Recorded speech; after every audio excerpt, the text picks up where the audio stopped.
लालची बहू। बहुत साल पहले था एक गांव द्वाराक्षी नामक, जहां पर बहुत सारे परिवार रहते थे। एक था रामेश्वर का परिवार। रामेश्वर के थे 3 बेटे।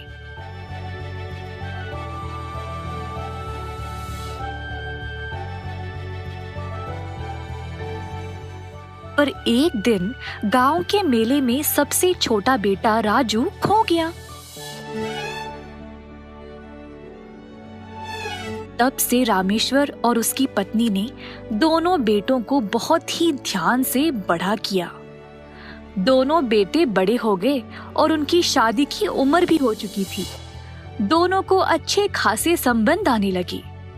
अच्छे रिश्ते मिलने के बाद दोनों की शादी बड़े धूमधाम से कर दी गई। दोनों बेटों की अच्छी नौकरियां थी, तो वे सुखी से अपनी अपनी पत्नियों के साथ रह रहे थे। इसी दौरान रामेश्वर ने अपने काम से इस्तीफा दे दिया और सिर्फ घर के मामलों को संभाल रहा था। अचानक से कुछ दिनों से दोनों बहुओं में लड़ाइयां शुरू हो गई। घर के काम काज में, खाना पकाने में, यहाँ तक कि कपड़े पहनने में भी दोनों के बीच में प्रतियोगिताएं होती थी। दोनों के बीच हालात इतने खराब हो गए कि बात भी करना बंद कर दिए। देखते ही देखते दोनों अपने पतियों के पास गए और बोले कि अब से वह एक दूसरे के साथ एक छत के नीचे नहीं रह सकते। अपने पतियों को बोला कि वह जायदाद से अपना हिस्सा ले और अलग घर में रहना शुरू कर ले। दोनों भाइयों ने इस बात को मान लिया और इस बारे में अपने माता पिता से बात करने चले गए। पिताजी, मुझे आपसे कुछ बात करना है। उसी समय छोटा बेटा भी उधर आया, कोई जरूरी बात बोलने के लिए। मुझे भी कोई जरूरी बात बोलनी है आप लोगों से। क्या हुआ बेटा? हम अलग से रहना चाहते हैं। क्या आपने जायदाद का बंटवारा कर दिया है हमारे बीच? ये तुम दोनों क्या बोल रहे हो? ऐसा सोच भी कैसे सकते हो? पिताजी, मेरी पत्नी इस घर में बिल्कुल खुश नहीं है। मुझे तुम्हारी वजहों से कोई मतलब नहीं। तुम लोगों ने सोच भी कैसे लिया कि तुम्हारी माँ तुम लोगों के बगैर रह पाएगी? ये सब सुनकर दोनों बहुओं ने अपना अपना सामान लिया और कमरों से बाहर निकल आए।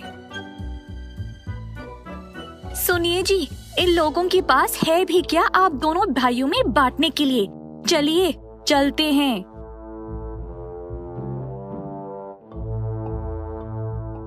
हे भगवान, हमारी किस्मत ही खराब होगी अगर हमें यहाँ रहना पड़ेगा तो। आइए जी, चलते हैं। ऐसा कहकर दोनों बहुएं अपने पतियों को लेकर घर से चले गए।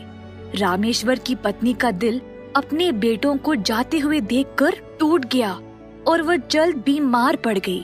दिन रात अपने बच्चों के बारे में ही सोचती रही। ये सब देखकर रामेश्वर भी बहुत उदास हो गया। एक दिन रामेश्वर के घर कोई आदमी आया। जब रामेश्वर ने दरवाजा खोला तो उसने देखा कि वह आदमी बिल्कुल उसी की तरह लग रहा था। वह हैरान रह गया। आप रामेश्वर हो क्या? मैं आपका तीसरा बेटा राजू। मेरा बेटा राजू? रामेश्वर ने अपने बेटे को कस के गले से लगा लिया और अपनी पत्नी के पास ले गया उसके बेटे से मिलवाने के लिए। अपने बिछड़े हुए बेटे को देखकर माँ खुशी से झूम उठी। राजू ने पूछा कि उसके भाई किधर है, तो माता पिता ने उसको सारी कहानी सुनाई।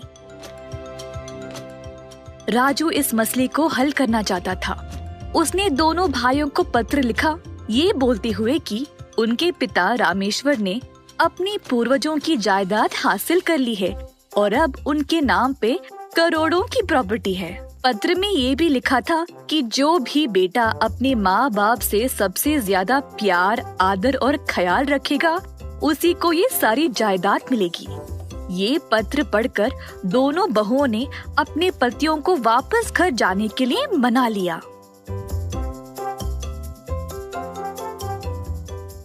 ओ पिताजी, आप इतने कमजोर पड़ गए। हाँ पिताजी, आपको पानी चाहिए क्या? आपने दवाई ली? दोनों बहुओं ने माँ बाप की पूरी सेवा की, उनका दिल जीतने के लिए।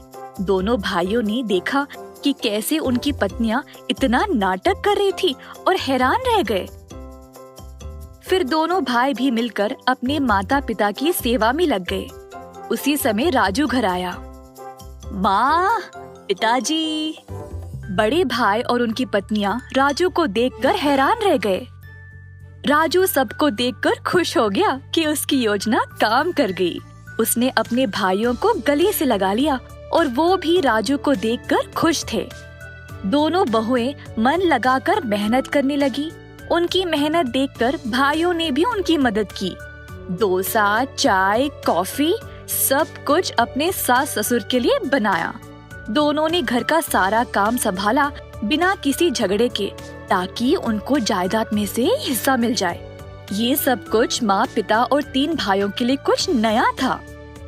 कुछ दिनों बाद पत्नियां अपने पतियों से पूछने लगी कि अब जायदाद का बंटवारा कब होगा। दोनों बेटे गए अपने पिता से सवाल करने के लिए। मैं अपनी सारी जायदाद अपने सबसे छोटे बेटे राजू को दूंगा। हमारे बुढ़ापे में जब हम कमजोर हो गए थे, सिर्फ राजू हमें बचाने आया और तुम लोग वापस यहाँ इसीलिए आए ताकि तुमको जायदाद में हिस्सा मिल जाए। पर राजू, उसको सिर्फ हमारी चिंता थी। सच में क्या शर्म की बात है।